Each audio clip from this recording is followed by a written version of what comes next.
The sun was beginning to set over the wide-open plains of the Wild West, casting long shadows across the dry, dusty ground.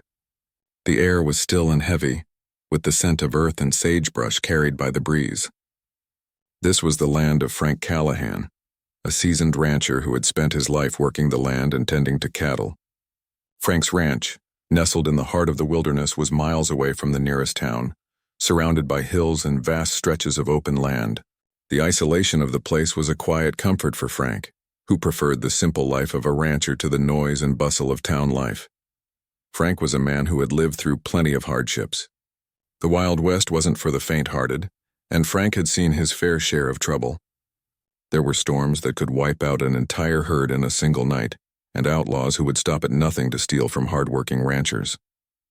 But Frank had built his life on his determination, on the grit that ran through his veins. He'd learned early on that in this world, you either stood tall or you fell, and Frank wasn't the kind of man to fall. It was on one of these quiet evenings while Frank was out checking on the herd that something unexpected happened. He had just ridden past the old oak tree by the creek when he saw something. A figure moving slowly along the dirt road that led up to his ranch. Frank had been looking for any sign of trouble, so he instinctively slowed his horse and squinted into the distance. As he rode closer, he could see that it was a woman. Her figure was small, bent with exhaustion, and her clothes were torn and stained with dirt. The woman was walking along the dirt road, her head down, her body slumped as though she had no strength left. Frank stopped his horse, his brow furrowing. It wasn't often that anyone wandered this far out.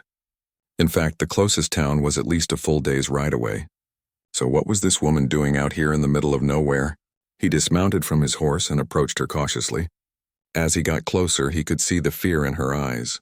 She looked up at him for a moment, but quickly lowered her gaze again, as if ashamed to meet his eyes. Frank's heart sank as he noticed the bruises on her arms and the dark circles under her eyes. She was in trouble. That much was clear. "Ma'am, you all right?" Frank asked, his voice soft but firm.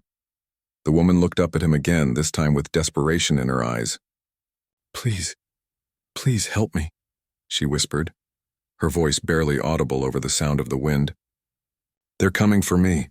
You have to help me." Frank's gut tightened.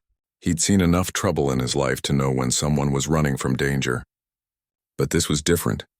There was something about the woman, something in the way she spoke, the way she carried herself, that told him she wasn't just running from trouble. She was running from something much worse.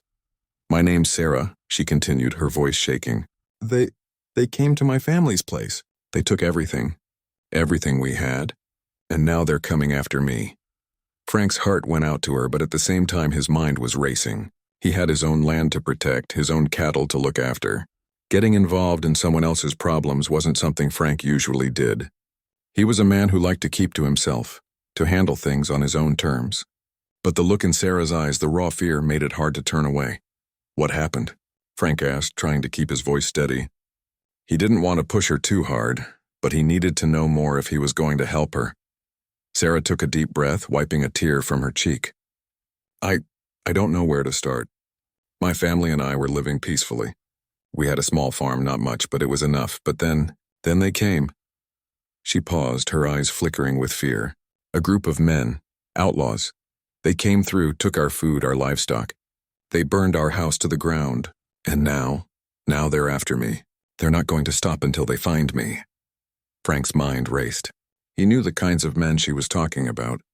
The Wild West was full of outlaws, men who had no respect for life, who took what they wanted and left nothing but destruction behind.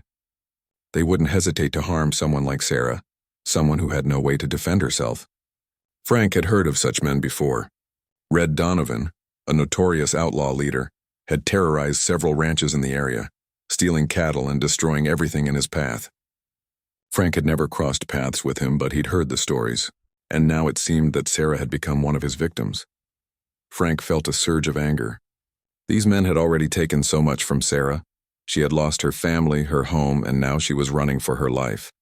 The thought of someone being that cruel, that heartless, made his blood boil. "You're safe here for now," Frank said, his voice firm, "but we need to move quickly. If they're after you, we don't have much time." Sarah looked at him, her face filled with both relief and fear. "Thank you. Thank you so much," she said, her voice trembling. "I don't know what to do. I've been running for days. I don't know where to go. Frank paused, his eyes scanning the horizon.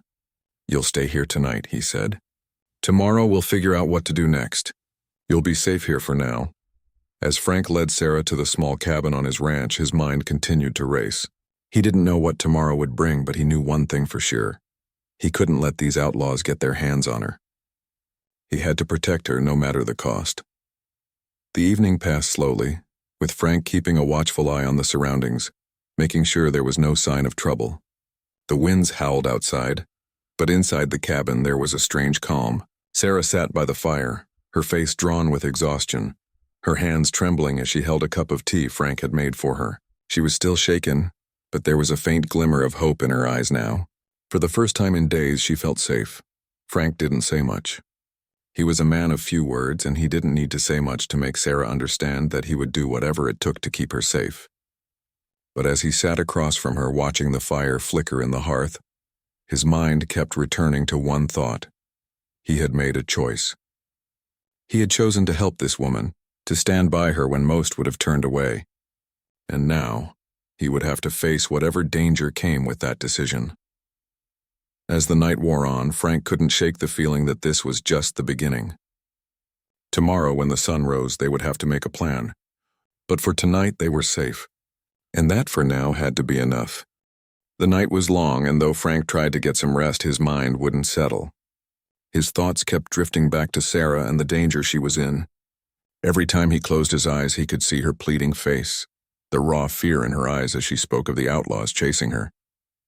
He didn't know what had happened to her family, but it was clear they had been victims of something far too terrible to imagine. The rancher had seen his share of hardship, but this was something different. The fact that the gang was still after her meant that their cruelty knew no bounds.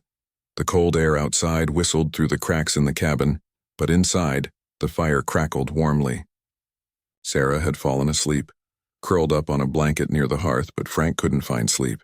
He kept his rifle close, ready for anything. The outlaws wouldn't be far behind. Frank was sure of that.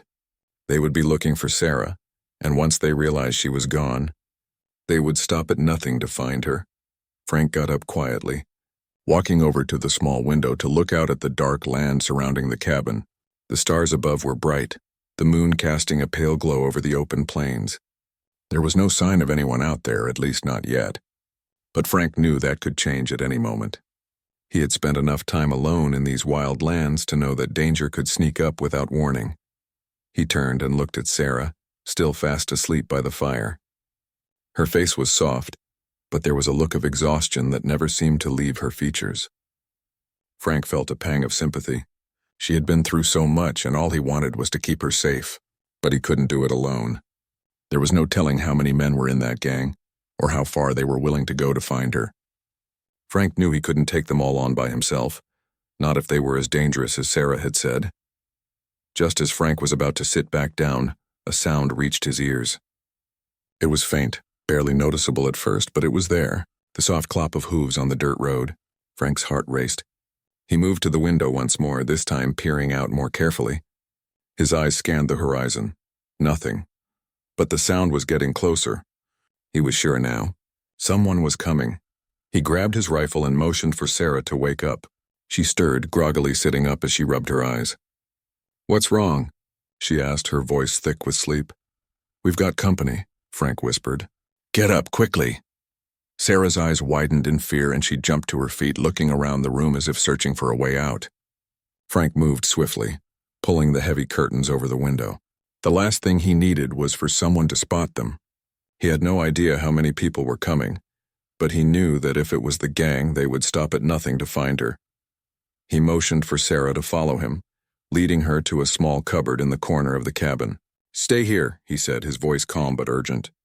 "I'll handle this." "Please," Sarah said, her voice trembling. "I can't let you face them alone."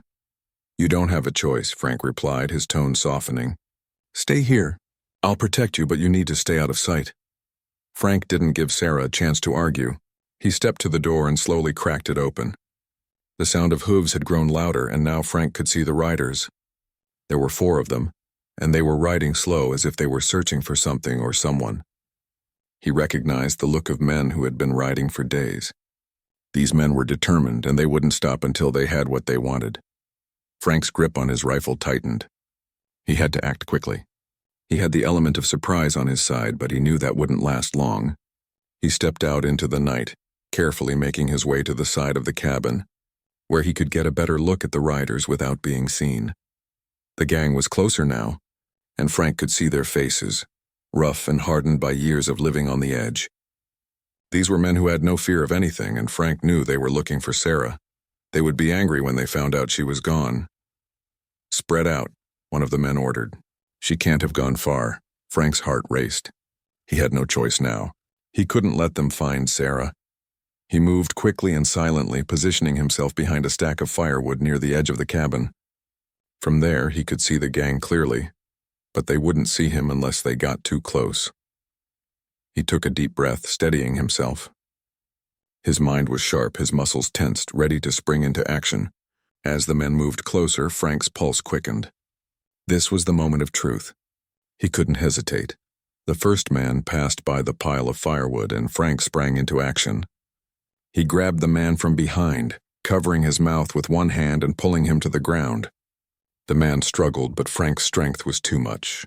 In a matter of seconds, Frank had him subdued, pulling the man's revolver from his holster and holding it against his chest. The other men turned in alarm, but before they could react, Frank fired a warning shot into the air. The sound echoed through the night, sharp and loud. "It stopped them dead in their tracks. Back off!" Frank shouted, his voice low and commanding. "I don't want any trouble, but if you want her, you're going to have to get through me first." The men hesitated, glancing at each other, sizing Frank up. He was alone, but his stance was firm. His rifle was aimed at the nearest man, and the others could see that Frank was ready to fight. The tension in the air was thick. Frank could feel his heartbeat pounding in his ears. One of the men, the leader, finally spoke. "You don't know what you're doing, old man," he said, his voice low and dangerous. "We're not leaving without her. You'd better let us take her." "Not on my watch," Frank replied. His voice was steady, but inside he knew this was it. There was no turning back now. "You can leave now, or I can make you leave." The men looked at each other again, clearly unsure of how to handle the situation. Frank's calm demeanor seemed to throw them off. They weren't used to facing resistance like this. After what felt like an eternity, the leader finally nodded to the others. "This isn't over," he said, his voice filled with anger. "You've made a mistake, rancher, but we'll leave for now." With that, the gang turned their horses and rode off into the night, their dark figures disappearing into the distance. Frank didn't lower his rifle until he was sure they were gone. He took a long breath, his body trembling from the rush of adrenaline. He turned back to the cabin where Sarah was waiting. She had heard the shots, and her face was pale when she saw Frank approaching. But when she saw the look in his eyes, she knew they were safe for now. "We're okay," Frank said softly. "But we can't stay here. We need to move." Sarah nodded, her eyes wide with relief. "Thank you," she whispered, her voice breaking. "I don't know what to say." "You saved my life." Frank gave a small nod. "It's not over yet," he said quietly. "But for now, we've bought ourselves some time." The two of them stood in silence for a moment, listening to the wind howling outside.